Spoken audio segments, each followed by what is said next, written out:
karon diri sa Twin Mountain View Resort. This is a blessing karong adlaw.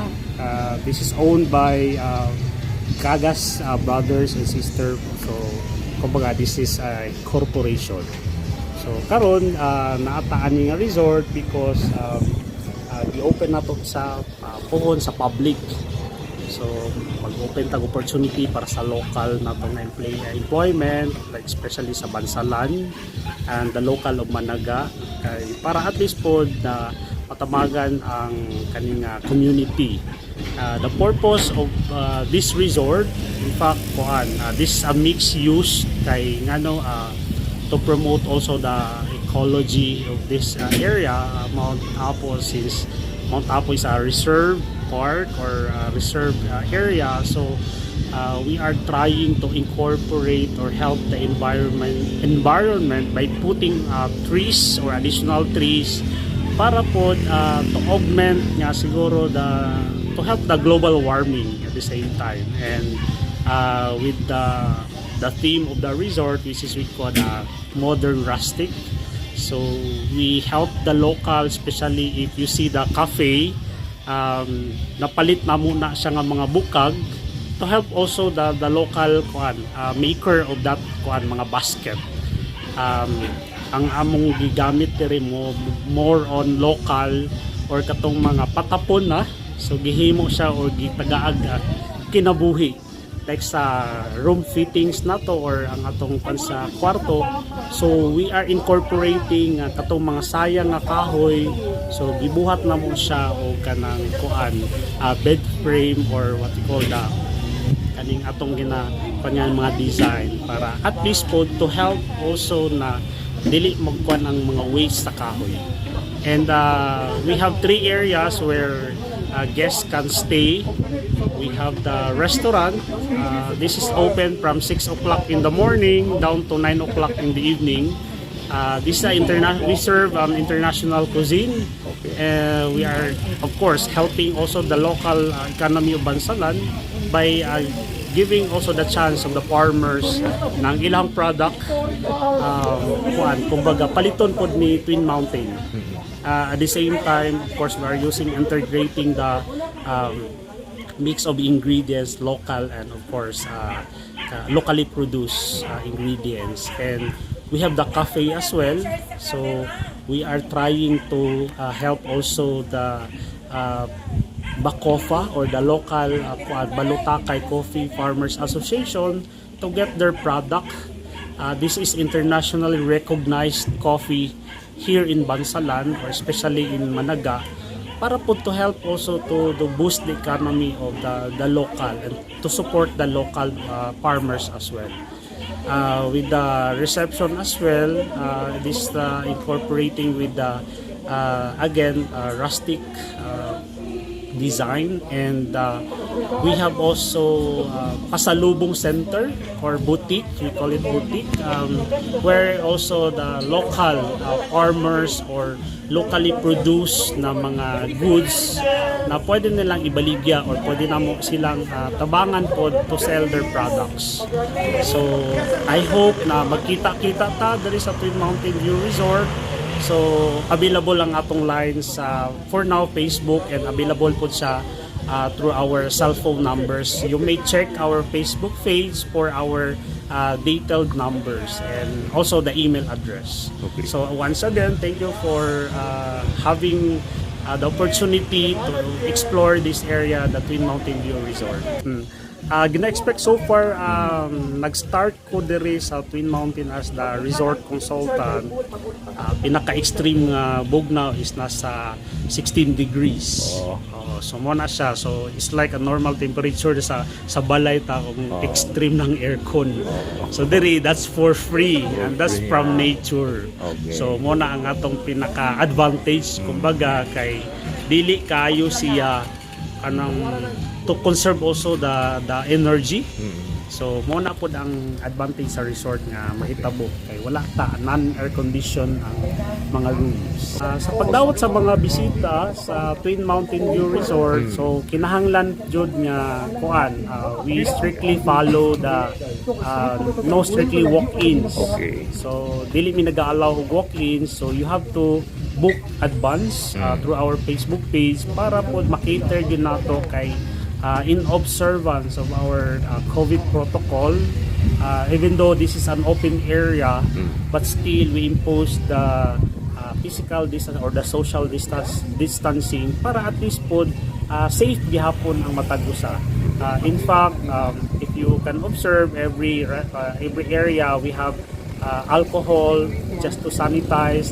Our staff is to clean the restroom time to time in order for us to protect also our users, especially that this is the public area.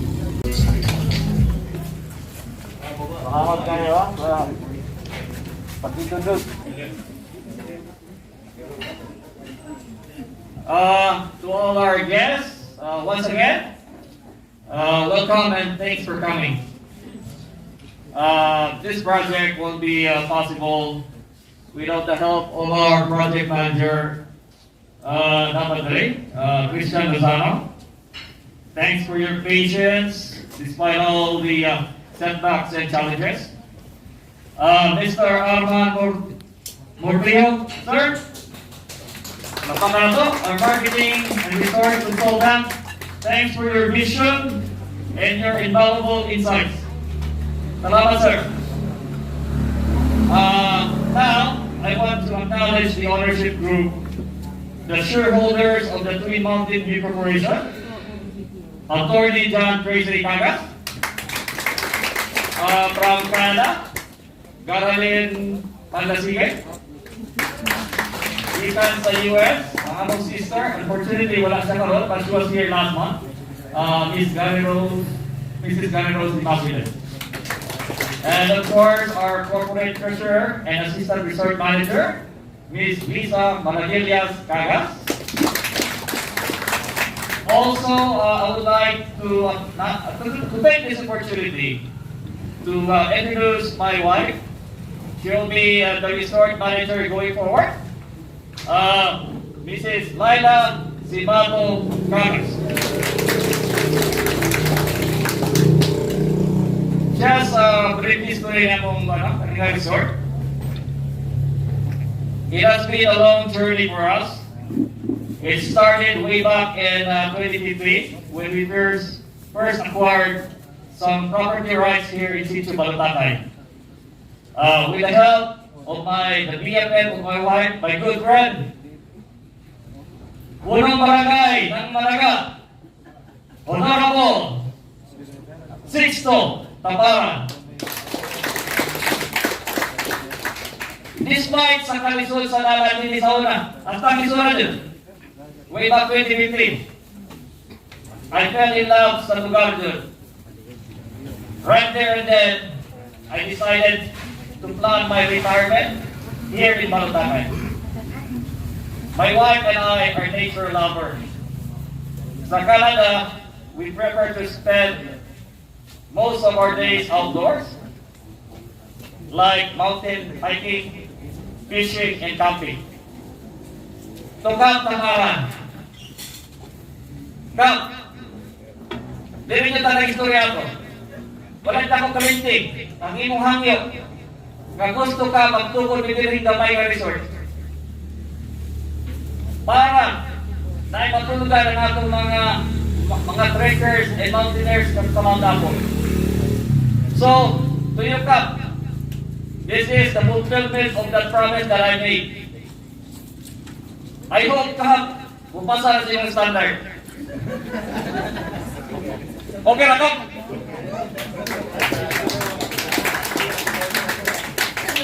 Pero katong yung pangayaw nga zipline. Wala ba, Cap? Sura na na. Okay, sura na ka. Kay Kuwi Pero. Our vision, it is our corporate vision to help promote the ecotourism program of the municipality of Bansalan by showcasing the beauty of Mount Apo and surrounding areas and welcoming visitors with our resort's finest service and hospitality. We hope to contribute to the growing local economy by providing employment opportunities and supporting our local farmers. Special mention na din ako na eh. The award-winning coffee beans are grown here as well in Balotacay.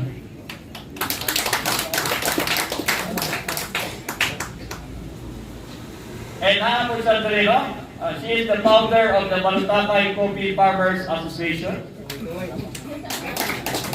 Lain-lain, si Mrs. Marivic Lobria. We're planning to serve your coffee here as well. This is my pledge to the Magubong Tagabawa, that I will continue to protect the environment and be a responsible steward of Mount Apo.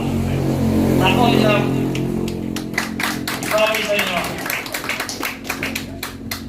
Also, we support the greening program of the city government of Bigos to plant 1 million trees by 2022.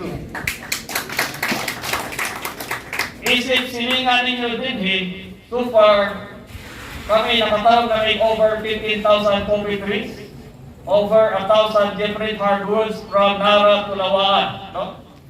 Also, nato may mga pine trees din, no? Mga pine trees niya.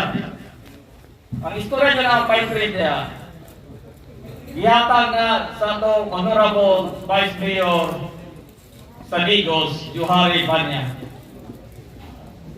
Ako, si Joseph o si Johari, wala pa sila sa posisyon nato. Kanayang par sa binato na saan kapuha din. Puno ng pine trees.